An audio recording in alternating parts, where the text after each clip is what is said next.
بسم اللہ الرحمن الرحیم وبہ نستعین سبحانک لا علم لنا الا ما علمتنا انک انت العلیم الحکیم الحمد للہ رب العالمین والصلاة والسلام علی سید المرسلین وعلی آلہ وصحبہ اجمعین ومن تبعہم بإحسان الی یوم الدین اعوذ باللہ من الشیطان الرجیم بسم اللہ الرحمن الرحیم یا ایہا الذین آمنوا اتقوا اللہ حق تقاتہ ولا تموتن الا وانتم مسلمون واعتصموا بحبل الله جميعا ولا تفرقوا واذكروا نعمة الله عليكم إذ كنتم أعداء فألف بين قلوبكم فأصبحتم بنعمته إخوانا وكنتم على شفا حفرة من النار فأنقذكم منها كذلك يبين الله لكم آياته لعلكم تهتدون ولتكن منكم أمة يدعون إلى الخير ويأمرون بالمعروف وينهون عن المنكر وأولئك هم المفلحون. محترم حاضرین اور سامعین کرام، آج یہ سعادت کا موقع ہے کہ اس ملاقات میں ادارہ اصلاح و ترقی سوسائٹی کے زیر اہتمام ہم سب ایک انتہائی اہم دینی موضوع پر گفتگو کر رہے ہیں. اللہ تبارک و تعالیٰ سے دعا ہے کہ یہ گفتگو محض گفتگو نہ رہے بلکہ دنیا اور آخرت میں ہمارے لیے مفید برکتوں کا باعث بنا دے اس ملاقات کو، ان باتوں کو ہمیں کہنے سے زیادہ عمل کی توفیق عطا فرمائے. محترم سامعین، آج کی اس نشست کا عنوان انتہائی اہم ہے اور برسوں بلکہ صدیوں سے ابتدائے عہد سے لے کر اب تک اور انتہا تک یہ موضوع اپنی اہمیت کھونے والا نہیں ہے، اس لیے کہ یہ موضوع یعنی اجتماعیت، اس کی اہمیت اور اس کے فوائد، یہ ایسا موضوع ہے جو اگر مسلمانوں کو انفرادی طور سے تربیتی نقطۂ نظر سے دنیا اور آخرت میں کامیابی کے اعتبار سے عقائد اور ایمانیات کی ضرورت ہے تو دنیا اور آخرت کی کامیابی کے لیے اس سے جڑی ہوئی چیز اجتماعیت اور قرآن و حدیث کے دائرے میں اتحاد و اتفاق کی ضرورت ہے. اس کے بغیر دنیا اور آخرت کی سعادتیں، کامیابیاں، مسلمانوں کی فتوحات اور ترقیات حاصل نہیں ہو سکتی. اسلام نے، قرآن و حدیث نے اجتماعیت پر بہت شدید زور دیا ہے. سب سے پہلے ہم اجتماعیت کا ہلکا سا تعارف، یہ جمع سے بنا ہے، جیم میم عین. جمع کرنا اردو میں بھی ہم بولتے ہیں اور عربی زبان میں بھی یہ ہے. جمع اسی سے ہے اجتماع، کسی چیز کو جمع اکٹھا کرنا، یکجا کرنا، ملانا، ضم کرنا. اور اجتماع اکٹھا ہونا، ضم ہونا. اصطلاح شریعت میں اس کا معنی ہوتا ہے کہ مسلمان ایک دوسرے سے اس طرح مل کر رہیں، باہم اس طرح انضمام اختیار کریں کہ ایک دوسرے کے لیے متعاون اور بھائی بھائی بن جائیں اور آپس میں تفرقہ اور اختلاف کا خاتمہ کر دیں. اور یہ اجتماعیت کا میں نے ہلکا سا مفہوم بتایا، اور ساتھ ہی ساتھ جس چیز کے گرد مسلمانوں کی اجتماعیت قائم ہوگی، ان کا اتحاد واقع ہوگا، وہ ہے اللہ کی کتاب اور اس کے رسول صلی اللہ علیہ وسلم کی سنت. یعنی یہ اجتماعیت کی بنیاد ہے. قرآن اور حدیث نے اجتماعیت پر اتنا زور دیا جس کا ہم اندازہ نہیں لگا سکتے. اور یہ بیان کیا، اس کے فوائد کو اگر ہم ذکر کریں تو دنیا اور آخرت کے سارے فائدے اجتماعی ہی نہیں، قومی اور ملی ہی نہیں، بلکہ انفرادی حیثیت سے بھی مسلمانوں کی عزت، ان کی سعادت، ان کا وقار، دوسروں پر ان کا رعب اور دبدبہ اور مسلمانوں کے تشخص کا محفوظ رہنا، یہ ان کی اجتماعی قوت پر منحصر ہے کہ جس قدر مسلمان اکٹھا ایک قوت اور ایک جان کی طرح ہوں گے، اسی اعتبار سے ان کو عزت، وقار، قوت، شوکت ملے گی، حکومت ملے گی. اسلام نے، اگر آپ دینی تعلیم کا جائزہ لیں تو عقائد سے لے کر چھوٹے چھوٹے امور تک، معاملات تک، ہر جگہ انسان کو یہ تعلیم دی ہے کہ ایک مسلمان انفرادی زندگی کا تصور کر ہی نہیں سکتا. یوں بھی عام طور سے یہ کہا جاتا ہے، علماء شہریت یہ کہتے ہیں، عمرانیات کے علماء، کہ انسان مدنی بالطبع ہے، طبیعتاً مدنی ہے، شہری اور اجتماعی زندگی گزارتا ہے۔ معاشرتی زندگی کے بغیر انسان اپنا گزارا نہیں کر سکتا۔ ایک لقمہ جو انسان کے منہ تک آتا ہے وہ بھی بغیر دوسروں کے تعاون کے، دوسروں کی مدد کے اس کے منہ تک نہیں پہنچ سکتا۔ کوئی ایک کام بھی انسان انفرادی طور سے انجام نہیں دے سکتا، جانوروں کی طرح، وحشی درندوں کی طرح یہ زندگی نہیں گزار سکتا۔ انسان سماج اور معاشرے میں جیتا ہے، اس کے لیے ایک دوسرے سے تعاون، ایک دوسرے سے معاملات، اختلافات اور دوسرے معاملات پیش آتے ہیں، لہذا ان کے درمیان ایک نظام کی ضرورت ہوتی ہے۔ یہ نظام دنیا میں روئے زمین پر، چونکہ ہمارا پہلے ہی کافی وقت انتظامات میں گزر چکا، اس لیے تفصیل کے بغیر میں یہ عرض کروں کہ اگر ہم تقابلی مطالعہ کریں گے تو یہ معلوم ہوگا کہ اسلام نے جس طرح زندگی کے ہر شعبے میں اجتماعیت، اتحاد و اتفاق، باہمی تعاون، اخوت و بھائی چارہ، محبت و مروت کا، باہمی ہمدردی کا درس دیا ہے، اس کی تعلیم دی ہے، آپ کو کسی دوسرے مذہب میں نہیں نظر آئے۔ مگر یہی میں ایک جملہ یہ بھی کہوں، ایک عرب عالم کا بڑا مشہور جملہ، کہ جتنا مسلمانوں کو اتفاق کا حکم دیا گیا، اتنا ہی مسلمان اتفاق سے دور ہے۔ اور انہوں نے کہا اتفقوا اللہ یتفقوا، مسلمانوں نے اس بات پر اتفاق کر لیا ہے، اس بات پر متحد اور اکٹھا ہو گئے ہیں کہ متحد نہیں ہوں گے، متفق نہیں ہوں گے۔ آئیے قرآن و سنت کی روشنی میں ہم ہلکا سا، سرسری سا تذکرہ کریں کہ کس طریقے سے اسلام نے اتحاد اور اجتماعیت کی تعلیم دی ہے، اور اس کو دکھ پہنچانے والی، ان اجتماعیت کو ضرب لگانے والی چیزوں سے جو ہے مسلمانوں کو محفوظ رکھنے کا درس اور تعلیم دی ہے۔ اللہ تبارک و تعالیٰ کا یہ ارشاد جو میں نے ابھی پڑھا، یا ایھا الذین آمنوا اتقوا اللہ حق تقاتہ، تفصیلی گفتگو کا موقع نہیں ہے، افسوس کی بات ہے۔ اس پہلی آیت میں اللہ تبارک و تعالیٰ نے ارشاد فرمایا، سورہ آل عمران کی مشہور آیتیں ہیں، 3 آیتیں، کہ اللہ سے ویسے ڈرو، تقوی اختیار کرو جیسے ڈرنے کا حق ہے۔ یہاں لمبی چوڑی بات کیے بغیر میں یہ کروں کہ تقوی کی تشریحات آپ پڑھیے، ایمان کے ذریعے سے ذاتی اور نفس کی، اپنی خود کی تربیت کر کے اللہ کا ڈر، اللہ پر ایمان اور اس کے حقوق کی شناخت اور اس کے تابع میں جتنی بھی ایمانی چیزیں ہیں ان تمام چیزوں کو مان کر دین کو اپنا لینا، دین کی باتوں کو، احکامات پر عمل کرنے کے لیے رضامند ہونا، اس کی طرف آمادہ ہونا، کوشش کرنا، اور ممنوعات سے اپنے آپ کو روکنا، یہ تقویٰ ہے۔ اللہ سے کا تقویٰ ویسے اختیار کرو جیسا کہ حق ہے۔ یہاں اس کی تشریح کرتے ہوئے ہم یہ کہہ دیں قرآن کی دوسری آیت کی روشنی میں، فاتقوا اللہ ما استطعتم، جتنی تمہاری طاقت ہے اتنا اللہ سے ڈرو۔ تو تقویٰ اختیار کیا جائے گا تو انسان کی ذاتی اور انفرادی اصلاح ہوگی۔ اس ذاتی اصلاح کے بعد جو ایمانیات اور اخلاقیات کے ساتھ ہوگی، دوسرا مرحلہ ہوگا وَاعْتَصِمُوا بِحَبْلِ اللَّهِ جَمِيعًا وَلَا تَفَرَّقُوا، اللہ کی رسی کو مضبوطی سے پکڑ لو اور آپس میں گروہ در گروہ، فرقہ در فرقہ نہ بن جاؤ۔ اللہ کی رسی کو مضبوط پکڑ لو۔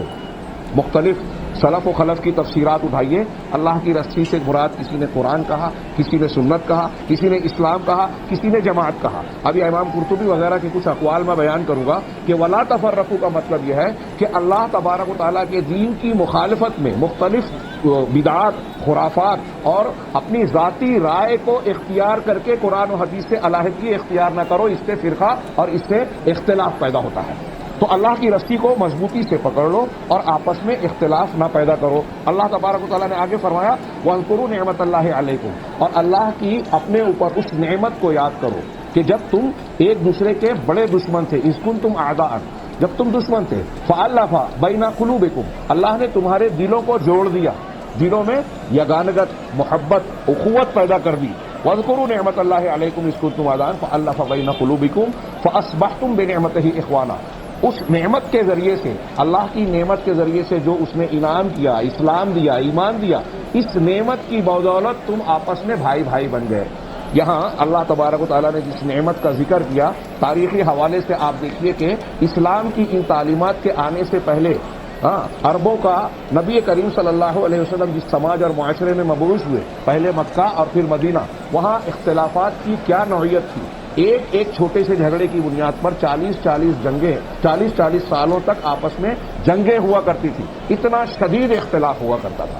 اللہ تبارک و تعالیٰ نے فرمایا کہ اس نعمت اسلام کی وجہ سے اسلام گویا ایسی نعمت ہے جو ایسے اختلافات، عصبیات اور اختلافات کی بنیاد کو جڑ سے اکھاڑ کر پھینک دیتا ہے.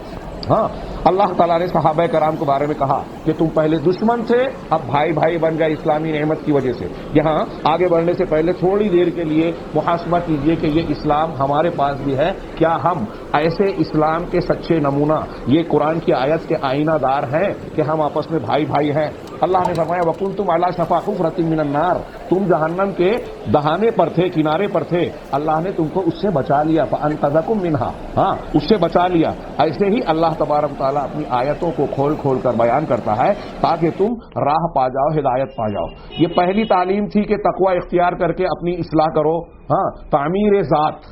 اور دوسری تعلیم اس دوسری آیت میں دی کہ تعمیر ذات کے بعد تعمیر جماعت ہو، اجتماعیت کی تعمیر ہو.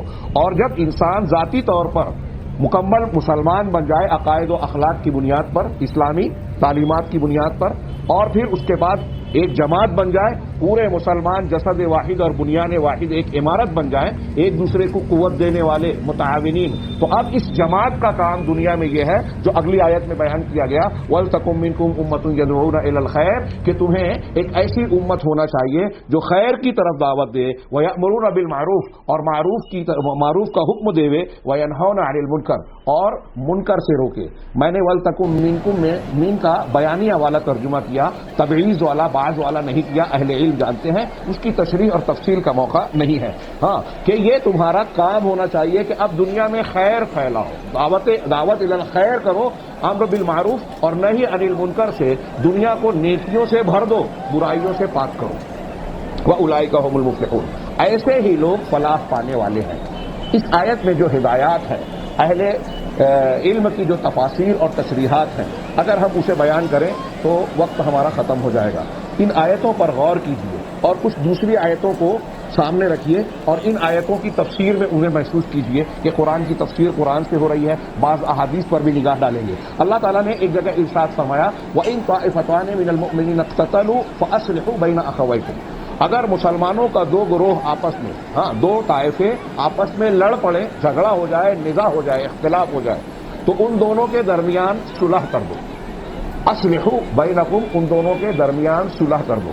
اس صلح کا حکم آپ اتحاد اور اجتماعیت کو تعمیر کرنے کے لیے اسلام کی تعلیمات کا جائزہ لیں کہ مسلمانوں کے درمیان صلح صفائی اور اصلاح کے لیے قرآن نے کن کن مراحل پر تعلیمات دی ہے. اللہ کے نبی صلی اللہ علیہ وسلم نے کیسے نمونے پیش کیے اور کتنی خوبصورت تعلیمات دی. میاں بیوی کے درمیان اختلاف ہو تو قرآن نے کہا کہ دونوں کے درمیان ایک حکم یہاں سے ایک حکم وہاں سے، دو طرف کے آدمی اکٹھا ہو کر دونوں میں صلح پیدا کر دیں. وَالصُّلْحُ خیر، کہا کہ صلح خیر ہے، بھلائی ہے. دو مسلمان بھائیوں میں اختلاف ہو، ان کے درمیان صلح کرا جائے. صلح کرنے کے لیے جھوٹ بولنے کو جائز قرار دیا، بلکہ ثواب کا کام قرار دیا. اس سے اجتماعیت کو نقصان پہنچانے والی چیزوں کے خاتمے کی اسلام کی تعلیم اور اس کی تاکید کا اندازہ لگایا جا سکتا ہے کہ جھوٹ جو انتہائی بڑا گناہ ہے، اس کے الگ الگ درجات ہو سکتے ہیں، اس کو اس مرحلے میں کہ دو اختلاف والے مسلمانوں کو آپس میں ملانے کے لیے اللہ کے رسول نے فرمایا کہ لیس الکذاب الذی ینتمی الخیر الی المسلم، او کما قال، کہ وہ شخص جھوٹا نہیں ہے جو کسی مسلمان بھائی کی طرف خیر کی چغلی کرتا ہے، خیر کی بات پہنچاتا ہے، تاکہ دو مسلمانوں میں صلح کرا دے. اگر دو مسلمانوں میں اختلاف ہو جائے تو ان دونوں کے درمیان صلح کرا دو. فَأَصْلِحُوا بَيْنَهُمْ فَإِن بَغَتْ إِحْدَاهُمَا عَلَى الْأُخْرَى، اگر ایک دوسرے پر بغاوت کر رہی ہے، فَقَاتِلُوا الَّتِي تَبْغِي، تو جو گروہ طائفہ بغاوت کر رہا ہے اس سے تم قتال کرو، صلح نہ کرنے کی صورت میں اس سے جھگڑا اور جنگ کرو. حتی تفیء الی امر اللہ، یہاں تک کہ وہ اللہ کے حکم کی طرف لوٹ آئے. غور کیجئے مزید میں اس پہ تشریح نہ کرتے ہوئے ایک دوسری آیت کی طرف جا رہا ہوں، بڑی مشہور آیت ہے، وَأَطِيعُوا اللَّهَ وَأَطِيعُوا الرَّسُولَ وَأُولِي الْأَمْرِ مِنكُمْ، اللہ کی اطاعت کرو، رسول کی اطاعت کرو۔ اللہ کی اطاعت اور رسول کی اطاعت دین کی بنیاد ہے، سارے معاملات اسی پر طے ہوں گے، عبادات اور فلاں اور فلاں فلاں ساری چیزیں یہ بنیاد ہے۔ اور جب اس بنیاد پر مسلمانوں کی جماعت اکٹھا ہو جائے گی تو اتحاد اور اجتماعیت کا سب سے بڑا مرکز انہیں مل گیا، پلیٹ فارم مل گیا۔ ہاں، اللہ اور اس کے رسول کی، اب اللہ اور رسول کی اطاعت کے ضمن میں اولو الامر کی اطاعت کو تابعیت میں بیان کیا کہ اولو الامر، تمہارا جو جماعتی ڈھانچہ بن رہا ہے اس میں صاحب امر جو بن رہا ہے، اسلامی حکومت ہے تو امام المسلمین، اور اب حکومت نہیں ہے تو مسلمانوں کا مرکزی طور پر جو بھی بڑا ہو اس کی سمع و طاعت کرنی ہے۔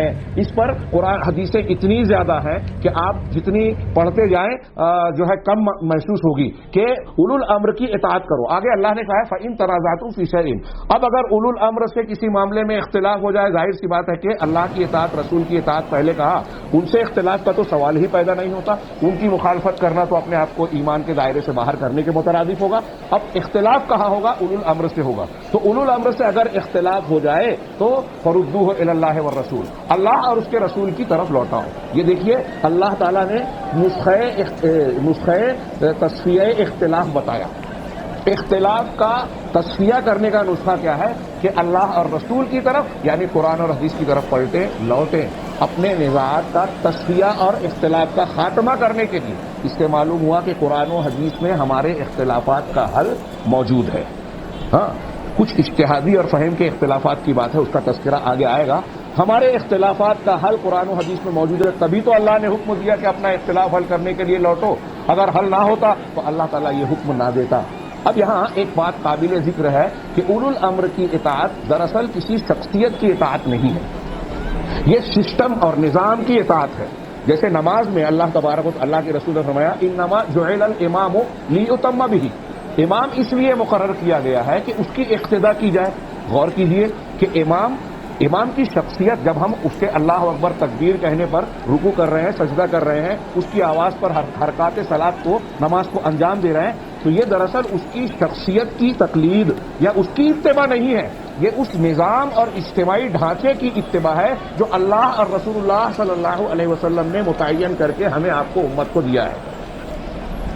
لہذا اسی تناظر میں اسے دیکھیے کہ اولو الامر اگر ہے تو اس کی اطاعت کرنی ہے۔ اب ان حدیثوں کو لائیے ذہن میں کہ اگر تمہارے اوپر کوئی حبشی غلام، کوئی کن کٹا ناک کٹا انسان اگر امیر بنا دیا جائے، امیر المومنین بنا دیا جائے، تو اس کی بھی سمع و طاعت کرنی ہے، اس لیے کہ اس کی سمع و طاعت کرنا اس کی شخصیت کو ماننا نہیں ہے بلکہ ایک نظام کو ماننا ہے جس کو اللہ اور رسول نے لازم قرار دیا ہے کہ اس نظام کو مانا جائے۔ اب آگے ہم اور ایک آیت کی طرف بڑھ رہے ہیں۔ سورۃ التوبہ میں اللہ تبارک و تعالیٰ نے ارشاد فرمایا والمؤمنون والمؤمنات بعضهم اولیاء بعض یأمرون بالمعروف وینہون عن المنکر ویقیمون الصلاۃ ویؤتون الزکاۃ ویطیعون اللہ ورسولہ اولئک سیرحمهم اللہ۔ مومن مرد اور مومن عورتیں یہ کیسے ہیں؟ ان کا اجتماعی ڈھانچہ اللہ تعالیٰ نقشہ کھینچ رہا ہے کہ ان کے معاملات ایسے ہوتے ہیں کہ ایک دوسرے کو نیکی کا حکم دیتے ہیں، برائیوں سے روکتے ہیں۔ دیکھیں، مردوں کے ساتھ ساتھ خواتین کو بھی کہا وہ اپنے دائرہ کار میں اسلامی آداب کا لحاظ کرتے ہوئے، اسلامی تعلیمات کے دائرے میں رہتے ہوئے نیکی کا حکم دیں گی، برائیوں سے روکیں گی۔ ان پر بھی یہ فریضہ ان کی طاقت، قوت اور دائرے کے مطابق عائد ہوتا ہے۔ نیکی کا حکم دیتے ہیں، برائیوں سے روکتے ہیں، اور نماز قائم کرتے ہیں، زکوٰۃ دیتے ہیں۔ آدمی آپ قرآن میں جا بجا دیکھیں گے اقیم الصلاۃ و آتوا الزکاۃ، اس کو مسلمانوں کے سماج اور معاشرے کی امتیازی شناخت کے طور پر پیش کیا ہے۔ مولانا ابوالکلام آزاد نے اس سلسلے میں جو تصریحات فرمائی ہیں اس کو پڑھیے تو پتہ چلتا ہے کہ اجتماعیت کی انہوں نے بتایا قرآن میں اس حکم کو دے کر کتنی زبردست تعلیم دی گئی ہے کہ یہ مسلمانوں کے سماج کی ایک علامت اور پہچان ہے۔ نماز یہ بدنی اور اللہ تبارک و تعالیٰ سے تعلق کی ایک شکل ہے، جو رسول عبادات ہے، اسلام کے ارکان میں دوسرے نمبر کا رکن ہے، اور زکوٰۃ تیسرے نمبر کا رکن ہے جو بندوں کو بندوں سے جوڑتی ہے، ایک دوسرے سے محبت یگانگت پیدا کرتی ہے، امیر و غریب کی تفریق کو مٹاتی ہے، عصبیتوں کا خاتمہ کرتی ہے، الفت و محبت اور باہمی تعاون اور ہمدردی کے جذبات کو پروان چڑھاتی ہے۔ ہاں، اور اگر علامہ مولانا ابوالکلام آزاد کہتے ہیں کہ اگر اسلامی حکومت نہیں ہے پھر بھی ہم جماعت سے نماز پڑھتے ہیں، ایسے ہی اسلامی حکومت نہیں ہے اور امیر المومنین زکوٰۃ کا اجتماعی نظام اگر قائم نہیں کر پا رہا ہے تو ایسے ہی محلوں اور علاقوں میں بیت المال قائم ہونا چاہیے. جیسے ہم مسجدوں میں جماعت قائم کرتے ہیں ویسے بیت المال جو ہے ہمارا زکوٰۃ کی جماعت کا معاملہ ہوگا. وہ یہاں تک کہتے ہیں جس میں اختلاف کی گنجائش ہے کہ اگر انفرادی طور سے کوئی زکوٰۃ دیتا ہے تو اس کی زکوٰۃ ادا ہی نہیں ہوگی. جیسے جماعت میں شرکت کرنے کی قدرت کے باوجود اگر کوئی جماعت میں نماز نہیں پڑھتا، انفرادی طور پر پڑھتا ہے تو اس کی نماز نہیں ہوگی. ایسے ہی زکوٰۃ کے معاملے کے سلسلے میں بیان کرتے ہیں.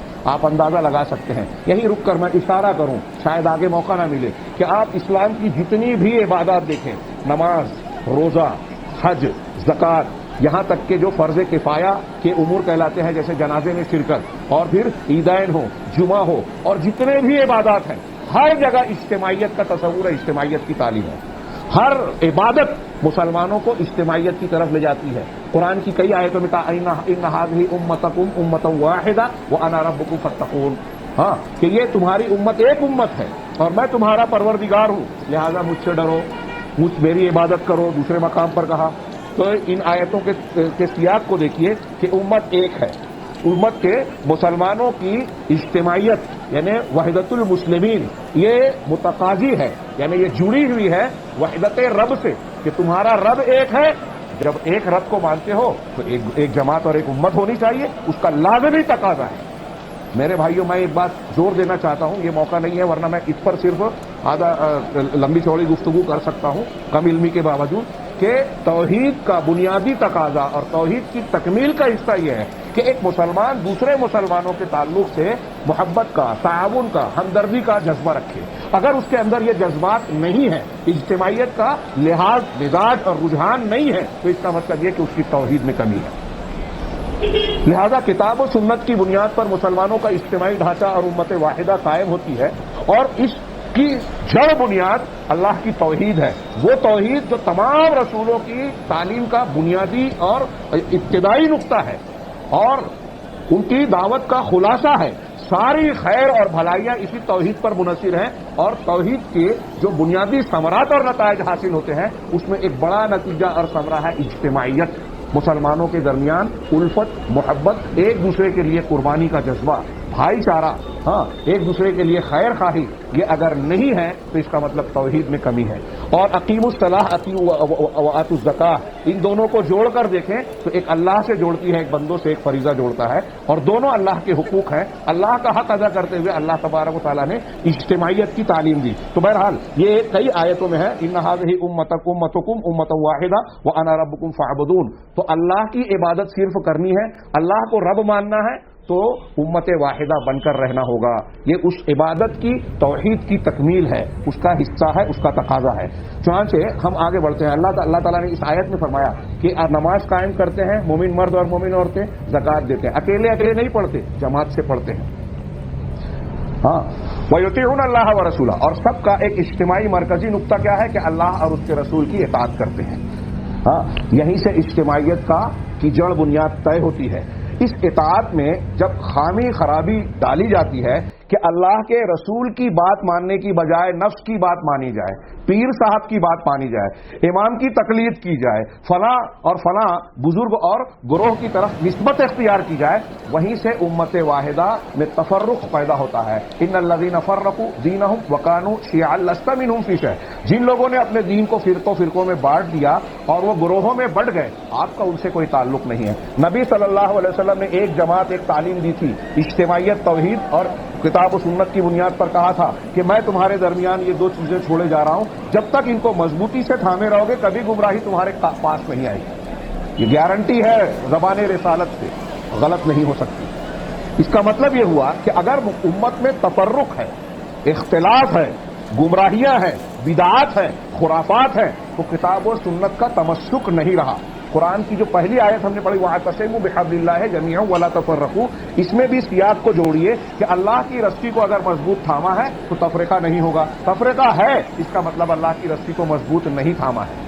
چنانچہ ہم دیکھ رہے ہیں کہ اسلام اور اہل اسلام نے ایک طرف دینی اعتبار سے نئی نئی بدعات، دین کے نئے نئے اصول پیدا کیے. آپ پوری اسلامی تاریخ لے لیجئے تو صراط مستقیم میں اللہ کے رسول صلی اللہ علیہ وسلم نے جو راستہ بیان کیا، صحابہ کرام کا جو عقیدہ اور منہج تھا، اس سے جس نے جیسے جیسے کچھ الگ راستے بناتے گئے، الگ الگ گروہ تشکیل پاتے گئے، فرقے بنتے گئے، اختلافات پیدا ہوتے گئے، اور اختلاف کی بنیاد جن لوگوں نے اپنی بنائی، اپنے خاص عقائد اور اصول اختیار کیے، اسی بنیاد پر وہ ولا اور برا کا معاملہ بھی کرنے لگے کہ جو ہمارے گروہ کا ہے ہم اس سے محبت کریں گے، جو ہمارے گروہ کا نہیں ہے اس سے نفرت کریں گے. آج مسلمان بلکہ پوری اسلامی تاریخ میں مسلمان اس چیز کا عذاب علیم جھیل رہے ہیں، جھیلتے آئے ہیں اور جھیل رہے ہیں، اور اس کی جڑ بنیاد ہے بدعات و خرافات.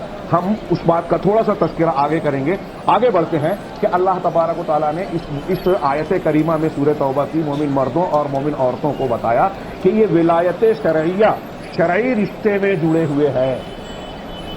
توحید اور سنت کے ماننے والے دنیا کے ایک کنارے سے دوسرے کنارے تک کی طرف بسنے والے ہوں، وہ رشتہ دار ہیں. اور اگر توحید کا اور منہج کا فرق ہے، ایک آدمی موحد ہے، ایک مشرک ہے، تو ایک چھت کے بیچ رہنے والے، ایک ہی ماں باپ کے ذریعے سے پیدا ہونے والے بھائی بھی الگ ہیں. ہم صحابہ کرام کی زندگیوں میں دیکھتے ہیں فطری محبت الگ چیز ہے، حقوق الگ چیز ہے، لیکن اسلام کے دشمن بن کے شرک کے سائے میں توحید کے مخالف بن کے جب بدر میں، احد میں اور دوسرے مقامات پر سگے بھائی اور خونی رشتہ دار آئے تو اسلامی تلواروں نے اس میں کوئی بخل سے کام نہیں لیا ان کا فیصلہ کرنے میں. ہم اور آپ لا تجد قوما یؤمنون باللہ والیوم الآخر یوادون من حاد اللہ ورسولہ. آپ ایسے قوم نہیں پائیں گے جو اللہ اور آخرت کے دن پر ایمان رکھتے ہوں، وہ ان لوگوں سے محبت کریں جو اللہ اور اس کے رسول سے دشمنی مول لیتے ہیں. ولو کان آباءہم او ابناءہم او اخوانہم او عشیرتہم، چاہے وہ باپ دادا ہو، بھائی بند ہو، بیٹے بیٹیاں ہوں، یا پھر ان کے اپنے خاندان کے لوگ ہی کیوں نہ ہو. یہ اصول ضابطے سامنے رکھیے. آگے بڑھتے ہیں، ہم ایک اور آیت پڑھتے ہیں، ایک روایت کی طرف جاتے ہیں. اللہ کے نبی صلی اللہ علیہ وسلم نے فرمایا الدین النصیحہ، دین سراسر نصیحت ہے، خیر خواہی ہے. کس کے لیے؟ ہم نے پوچھا قلنا یا رسول اللہ یا رسول اللہ. صحابہ نے پوچھا کس کے لیے؟ کہا للہ ولے کتابہ ولے رسولہ ولے ائمۃ المسلمین وعامتہ. یہ ایک حدیث، ایک لائن کی ایک حدیث پورے دین کو اپنے اندر سمیٹے ہوئے ہے. اللہ کے لیے خیر خواہی، اس کی کتاب کے لیے خیر خواہی، رسول کے لیے خیر خواہی، اور مسلمانوں کے امام کے لیے خیر خواہی، اور عام مسلمانوں کے لیے خیر خواہی. غور کیجئے، اللہ کے لیے خیر خواہی جو اللہ کے حقوق ہیں، توحید ربوبیت، الوہیت، اسماء و صفات، اس پر ایمانیات کے تمام تقاضے. اللہ کی کتاب کے جو حقوق ہیں، اللہ پر ایمان رکھنا، اللہ کے دوستوں سے دوستی، دشمنوں سے دشمنی رکھنا. ایسا ہی اللہ کی کتاب کے حقوق جو مقرر کیے گئے اس پر ایمان رکھنا، اس کی خبروں کی تصدیق کرنا، اس کے حلال حرام کو ماننا وغیرہ وغیرہ جو حقوق ہیں اس سے محبت کرنا، اس کے احکامات سے وہ دل و جان سے ماننا. ایسے ہی رسول کے ساتھ خیر خواہی، رسول پر ایمان رکھنا، اس سے محبت کرنا، ان کی خبروں کی تصدیق کرنا چوں چراں کیے بغیر، ان کے احکامات کو بلا چوں چراں مان لینا، ان کی رائے اور ان کی احکامات کے آگے کسی اور کی رائے، اجتہاد، خیال کو مقدم نہ کرنا، صرف رسول کو رسول کا مقام دینا، کسی اور کو وہ مقام نہیں دینا جو رسول اللہ صلی اللہ علیہ وسلم کو اللہ تعالیٰ نے دیا ہے. آپ کے دوستوں سے دوستی، آپ کے دشمنوں سے دشمنی رکھنا، آپ کا دفاع کرنا، اللہ کا دفاع کرنا، کتاب کا دفاع کرنا، رسول کا دفاع کرنا، یہ ان کے حقوق میں ہے، یہ ان کے ساتھ خیر خواہی کے معنی میں شامل ہے. اور ائمہ مسلمین کے ساتھ خیر خواہی، ائمہ مسلمین کے ساتھ خیر خواہی. میرے بھائیوں، یہ ایک لمبا چوڑا عنوان ہو سکتا ہے کہ ائمہ مسلمین. اب یہاں کچھ لوگ سوال کرتے ہیں کہ بھائی تو ابھی تو امیر المومنین ہے نہیں. فرض کیجئے کہ اگر مسلمانوں کا امیر کسی ملک میں نہیں ہے، جیسے ہمارے ہندوستان پاکستان میں، تو کیا یہ اس بات کا پروانہ یا جواز ہے، لائسنس اور اجازت نامہ ہے کہ آپ اپنی انفرادی زندگی گزار سکتے ہیں؟ آپ جماعت سے نماز آپ پر فرض نہیں ہے. اگر مسلمانوں کا امیر نہیں ہے، جمعہ اور جماعت امیر المومنین قائم نہیں کر رہا ہے، تو کیا آپ کو جماعت کے میں حاضر ہونے سے فرصت مل گئی؟ کوئی مفتی یہ فتویٰ دیتا ہے؟ جی نہیں. اجتماعی زندگی تعاونوا علی البر والتقوی ولا تعاونوا علی الاثم والعدوان، یہ ہر حال میں ہوگا. یہاں تک کہ نبی کریم صلی اللہ علیہ وسلم کی متعدد روایات کہتی ہیں کہ اگر 3 آدمی ہوں سفر میں، بیابان میں، الگ الگ روایتوں میں ہیں، کوئی حسن درجے کی اور کوئی دوسرے درجات کی، کہتے ہیں کہ اگر 3 آدمی ہوں مسلمان سفر میں، تو ایک آدمی کو ضرور امیر بنا لے میں، ہاں، علامہ ابن تیمیہ رحمہ اللہ فرماتے ہیں اس کی تشریح میں کہ دیکھیے کہ سفر جو ایک عارضی چیز ہے، وقتی چیز ہے، اس میں بھی مسلمانوں کو نظام سے جوڑا گیا ہے۔ اس سے یہ پتہ چلتا ہے کہ مسلمانوں کے لیے انفرادی زندگی کا تصور نہیں ہے، بلکہ اجتماعیت، ایک دوسرے کے ساتھ ایک نظام کے تحت بندھا ہونا اور آپس میں ایک دوسرے کا بھائی بھائی بن کر رہنا لازم اور فرض ہے۔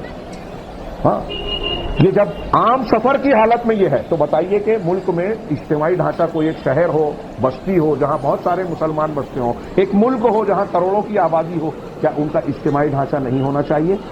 ہاں، اللہ کے نبی صلی اللہ علیہ وسلم کی ان حدیثوں پر تھوڑا سا سرسری نگاہ ڈالیے کہ رسول اللہ صلی اللہ علیہ وسلم نے ارشاد فرمایا کہ جو شخص اطاعت سے خارج ہو گیا اور جماعت کو چھوڑ دیا اور اس حالت میں اس کی موت ہو گئی تو وہ جاہلیت کی موت مرے گا۔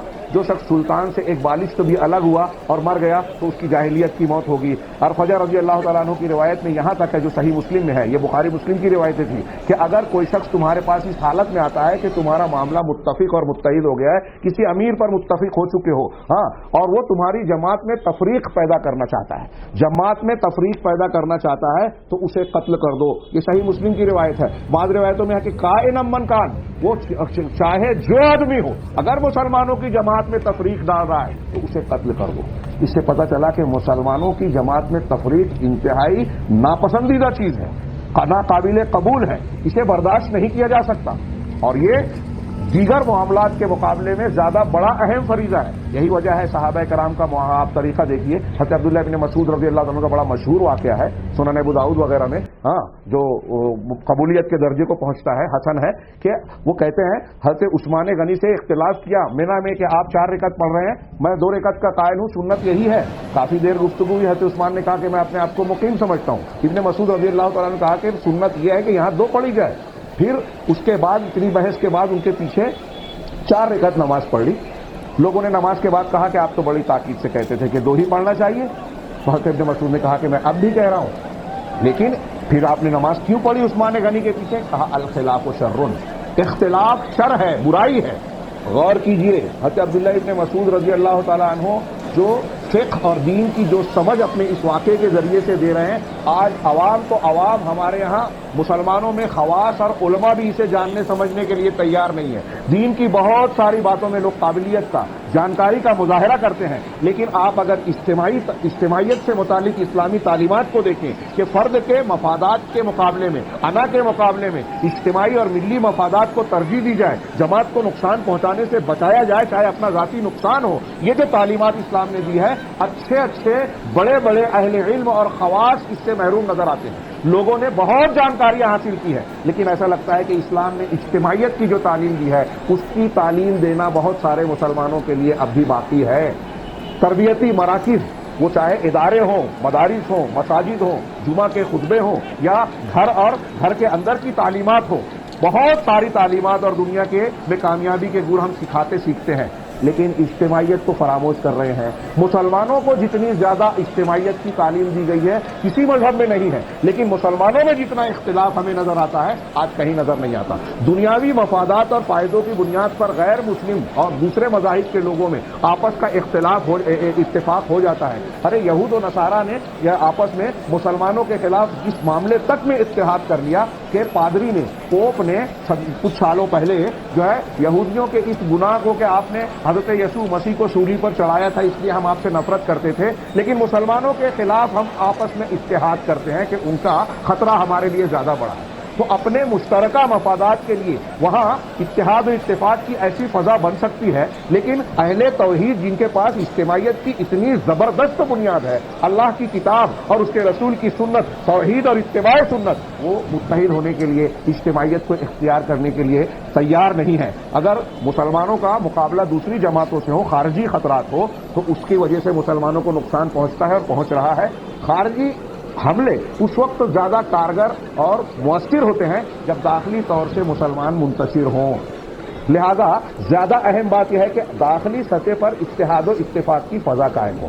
اب بہت سارے مسالک ہیں ہمارے ہاں، کہتے ہیں کہ اس میں اتحاد نہیں ہو سکتا۔ چلیے ٹھیک ہے، ایک ہی مسلک کے ماننے والے لوگ، ایک ہی منہج کے ماننے والے لوگ، کیا ان کے صفوں میں ہمیں اتحاد نظر آتا ہے؟ ایک مسجد میں رہنے والے لوگ، ایک جماعت سے متعلق لوگ جو ایک ہی منہج کے ماننے والے ہیں، ان کے اندر وہ چیزیں نظر آتی ہیں؟ جو اسلام کی تعلیمات کا نتیجہ تعلیمات کا حاصل ہے، اور اس میں کسی کو کوئی اختلاف نہیں ہو سکتا۔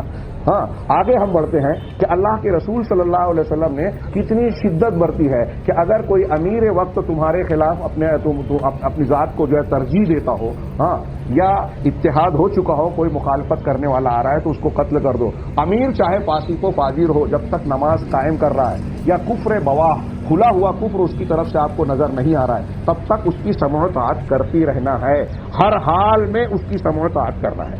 ہاں، اللہ کے نبی صلی اللہ علیہ وسلم نے یہ بھی فرمایا کہ میں تم کو اللہ کے تقوی کا، سمع و اطاعت کا حکم دیتا ہوں، چاہے تم پر حبشی غلام ہی کیوں نہ ہو۔ اور پھر آپ نے یہ بھی فرمایا کہ تم میں جو شخص زندہ رہے گا تو وہ بہت سارے اختلافات کو دیکھے گا، بہت سارے اختلافات کو دیکھے گا۔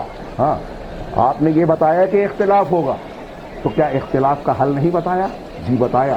اب ہمارے یہاں لوگ اپنے اپنے منہج، اپنی اپنی فکر پر قائم رہ کے نبی صلی اللہ علیہ وسلم کے بتائے نسخے کو قبول کرنے کے لیے تیار نہیں ہیں۔